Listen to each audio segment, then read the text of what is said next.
je suis Roger Taille, médecin de soins palliatifs à l'unité de soins palliatifs de dans le 15e arrondissement.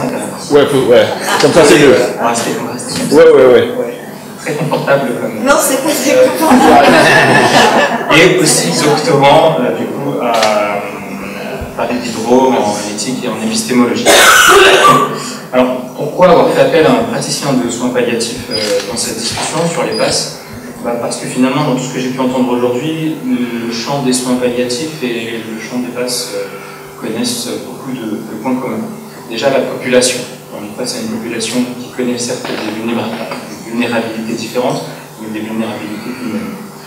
La présence de contraintes fortes est visible, notamment liées aux limites.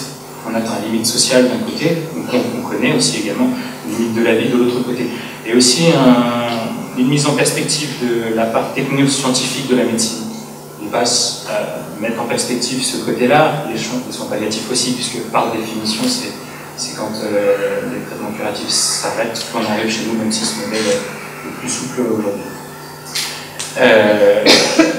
La nécessité d'une prise en charge globale dans un travail en équipe avec une interdisciplinarité forte. J'entends souvent ces mots en congrès dans tous les sens qui sont parfois creux, ils ne le sont pas quand on les vit. J'attire vraiment l'attention là-dessus.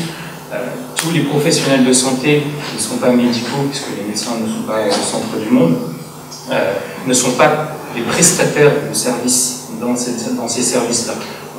On attend de l'assistante sociale, par exemple, qu'elle sache ce que les autres font pour commencer la prise en charge de la psychologue, commencer la prise en charge de tous les autres professionnels de santé, parfois médicaux, faire des repérages en amont, pour pouvoir ensuite alerter les collègues et qu'ensuite on ait une vraie discussion pour une vraie mise en relief du patient, qu'il ne soit pas qu'en 2 dimensions, mais qu'il soit vu dans cet espace commun qui existe quand plusieurs professionnels discutent, et dont chaque professionnel va être tributaire d'une part de l'identité du patient.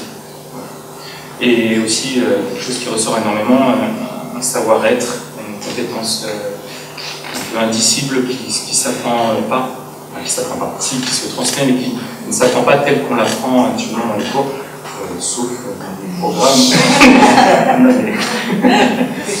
J'ai ma directrice de thèse qui est là, donc il faut quand même que je fasse du... Voilà.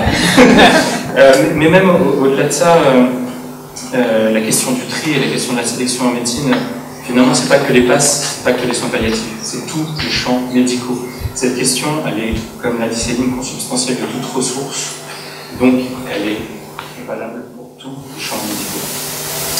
Alors, de quoi s'agit-il exactement cette question du tri? Alors, le tri, c'est l'opération et la sélection. C'est l'opération par laquelle les populations ou les patients sont classés par ordre de priorité dans un contexte donné. Est-ce qu'on peut l'éviter? Non. Le tri s'impose à nous. Comme je me répète, mais c'est la conséquence de la nature limitée de toute ressource, quelle qu'en soit la raison. Quelle qu'en soit la raison. Et si on ne trie pas, c'est le tri qui s'imposera à nous selon des critères qui seront subis. Voilà. Merci.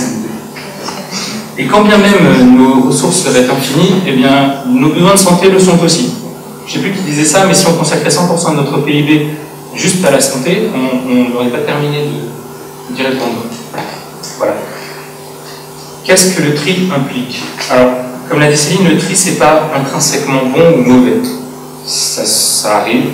Il faut maîtriser l'outil, il faut en être conscient. Il n'y a pas de jugement de valeur dans l'absolu à avoir sur le tri. Mais il est nécessaire d'y réfléchir. Il est nécessaire d'y réfléchir pour 3 raisons. D'une part, parce que le tri, qu'il soit subi ou qu'il soit réfléchi, génère de l'exclusion. Dans l'exemple des soins palliatifs, quand vous avez 10 dossiers, vous n'en prenez qu'un. Vous avez 9 patients dont on ignore où ils vont se retrouver. Alors, je pense que c'est la même chose en face. Enfin, non.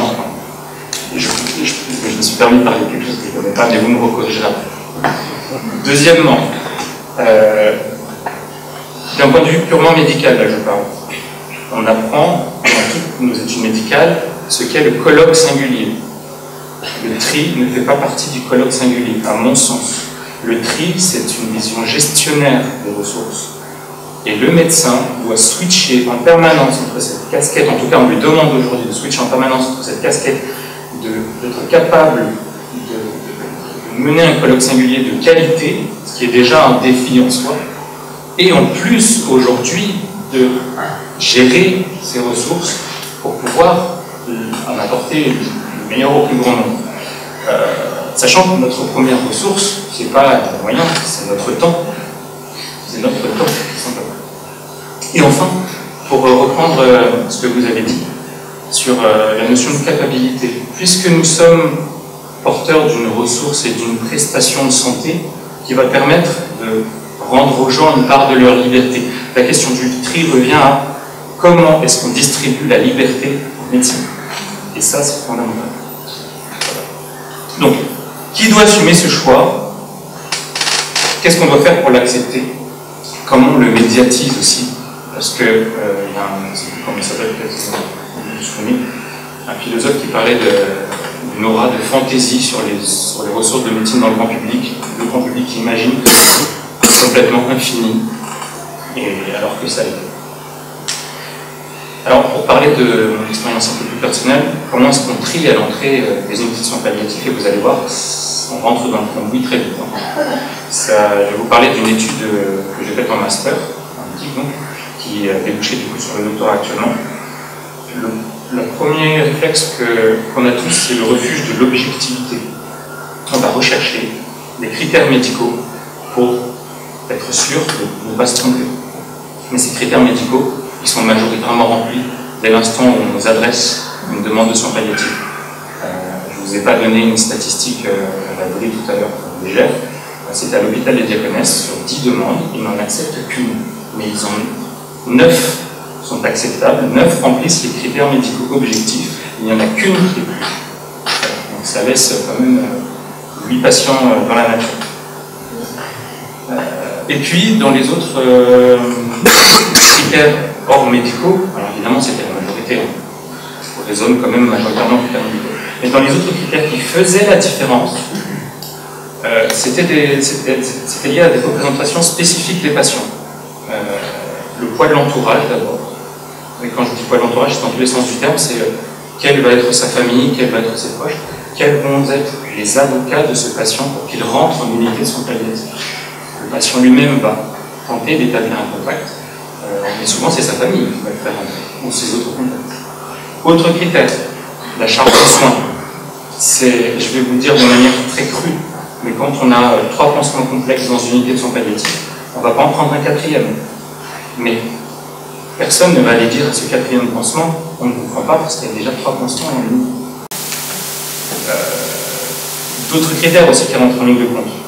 La communication avec d'autres services, des relations avec d'autres services.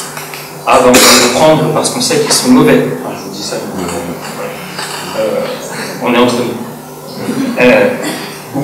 Oui, elle m'a rendu service, elle m'a pris un patient rapidement, donc je vais lui prendre des choses. Ça a l'air trivial comme ça, mais c'est comme ça qu'une unité vit. Des critères qui étaient quand même prononcés, mais même si on en a un peu parlé tout à l'heure, économiques. Ce patient, je sais qu'il va durer plus de 3 semaines. Je ne peux pas le prendre. Là, il faut que j'ai que des séjours courts. Et puis des critères complètement conjoncturels. Le médecin est là quand le fax arrive, donc le patient est pris. Donc, en fait, cette étude, elle m'a surtout montré, enfin, elle a surtout mis en évidence que même si le patient a besoin d'une unité, l'unité aussi a besoin du patient. Le patient est une ressource pour l'unité pour exister dans une espèce d'écosystème plus global pour survivre, tout simplement. Ça ne veut pas dire que c'est pas bien, mais ce temps avant la rencontre formelle permet de construire à travers des a priori comme ça qui s'enchaînent un temps de pré-rencontre. Et une fois admis, une fois le contexte posé, la rencontre elle peut vraiment commencer, la prestation peut vraiment commencer, mais elle ne commencera que pour un patient sur 10. Merci.